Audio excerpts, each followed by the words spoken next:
It's that time of the week when Dr. T for the Electric Mayhem give you the Sunday morning rant with me.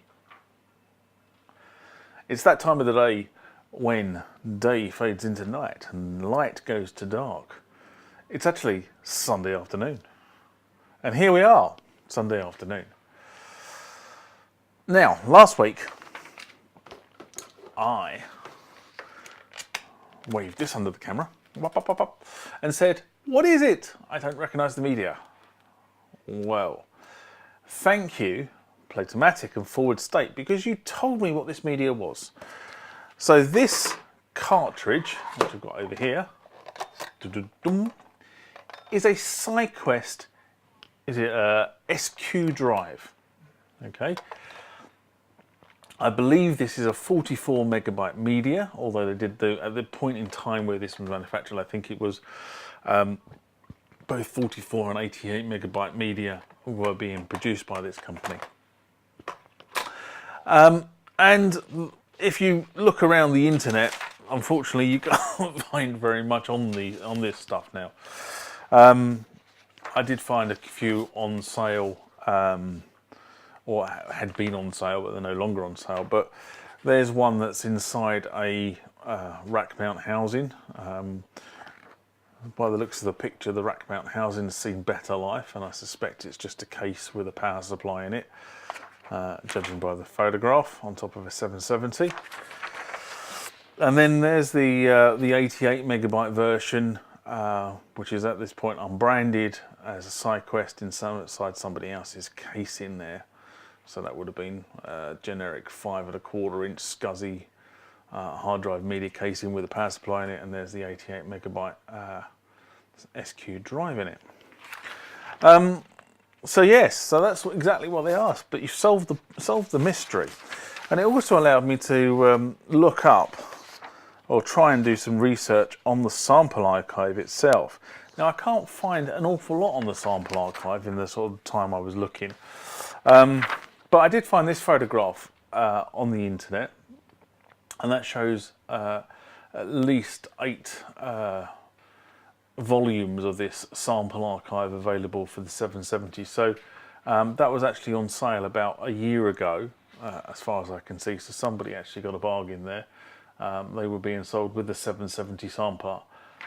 So there you go. So there are at least 8 of these things around. I can't unfortunately use it, so I guess I am going to put it on the internet and let somebody else buy it who has actually got a drive and a 770 that can use this. So, SideQuest. Does anybody know about SideQuest?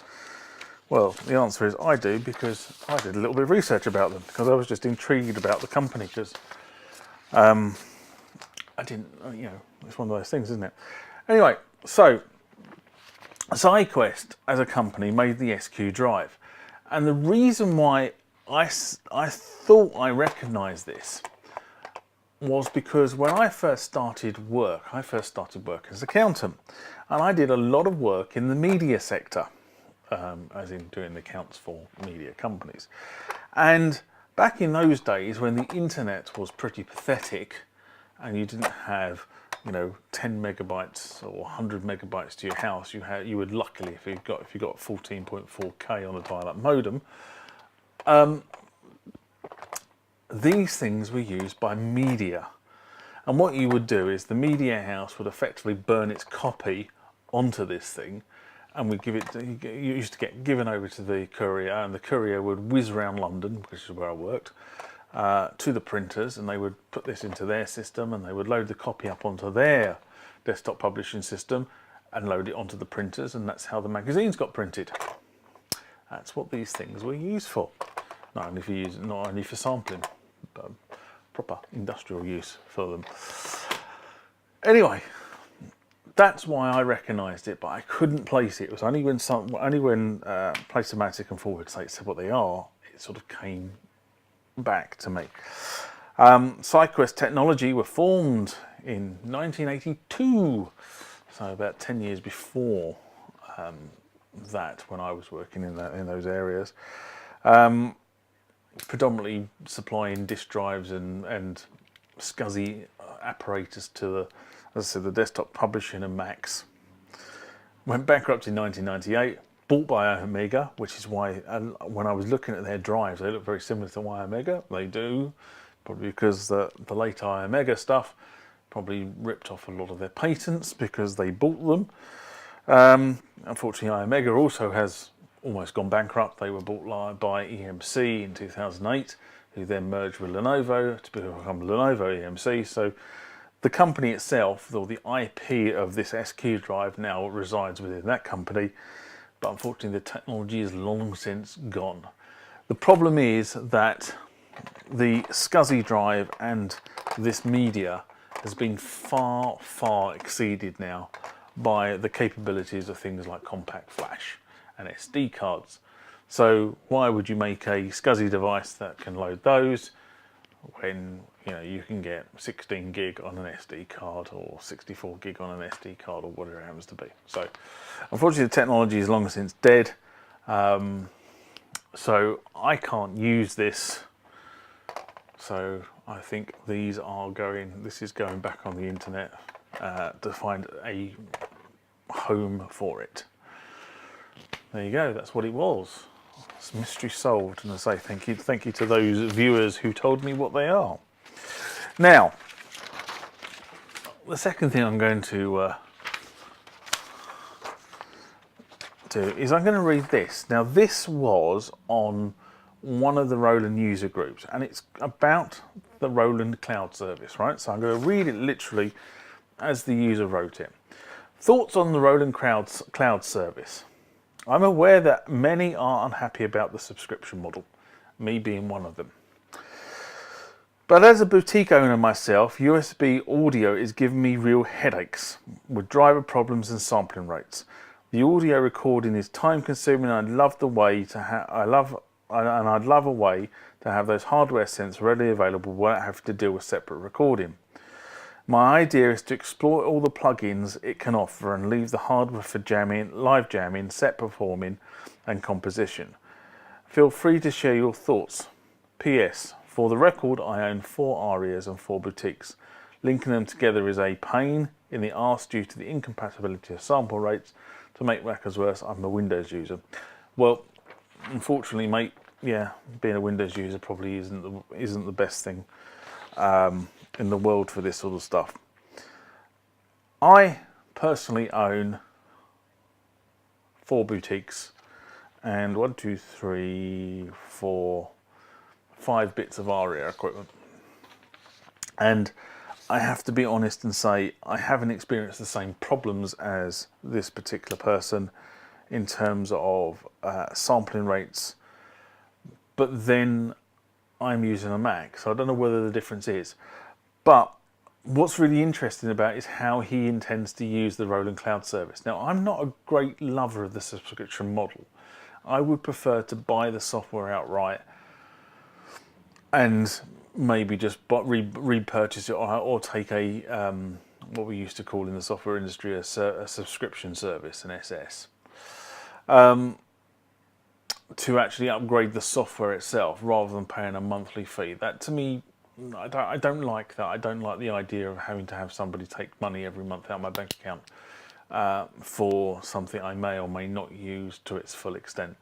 That's probably the reason why I'm sort of not in favour of this. And if Roland came up with an alternative model that would allow you to buy specific pieces of software, and for me, the important bits of software are things like the patch managers for the System 8 and the System 1, then that would be brilliant. But what I thought was interesting was just that came actually up on one of the user groups this week. There have been a number of things going around about the Roland Cloud service, and it was just, I think this really sort of summed up the Roland Cloud service very nicely. I do think I do like the boutiques, I have to be honest. From my initial skepticism about the boutiques, I do actually like the boutiques. But I do believe that the way that they've been sampled in will cause some people a headache. Anyway, there you go. I just thought I'd read that out because that very nicely takes me up to the end of this week's rant. So, there are a couple of videos coming this week on MIDI basics.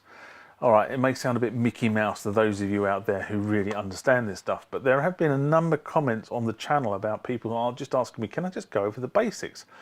Of course I can. It's an easy thing to do, so I'm going to do a couple of videos on MIDI basics. Because I think in the world of USB, actually, if you've not grown up with the whole world of MIDI, like I did, I mean, MIDI was the musical digital interface that we grew up with. That's how you strung synthesizers together back in the day when I started playing. Nowadays, of course, everything is USB. You plug it into the back of the computer and Bob's your uncle and away you go. But back in those days, in the legacy era, you didn't have a USB interface, and you know, USB interfaces came along afterwards. I mean, a lot of the first a lot of the first MIDI computer interfaces were actually serial and parallel ports. So that's how far back I can remember. They were rubbish, I might add, but that's how you did it. Anyway, for this week, sayonara. See you later. Bye-bye.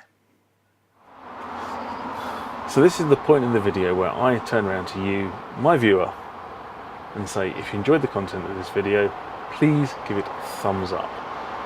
The way the Google and YouTube analytic engines work is that the more likes you get against a video, the more it gets promoted by YouTube and Google, and therefore more people with the similar interests to what you have and I have get to see this content. This channel is driven by my love of music technology. That's what it's called, the Music Tech Guy thought. If you've got queries, want to ask questions about themes or issues I raise on this channel, please, please, please do. Put your comments into the comment section below the video, and I will try to address whatever issue it is you've raised or whatever question you've raised. If it's something to do with me making future videos in terms of how to do something on a particular piece of equipment I possess, please feel free to say that as well. I can't promise to make videos on all the requests I get, but I do have a jolly good go at making most of them. Around about here is the subscribe button. Again, to do with the YouTube and Google analytic process, the more subscribers the channel gets, the more the channel gets promoted, and the more people get to see the content that you have obviously just watched. If you want to see my latest video, it will be in one of these two boxes on this side of the screen. Also, there is a second box there, and that video will be chosen for you by YouTube based on your YouTube preferences. I look forward to the next time that we interact, and I do mean interact because I always enjoy reading your comments back to me. But for now, bye-bye.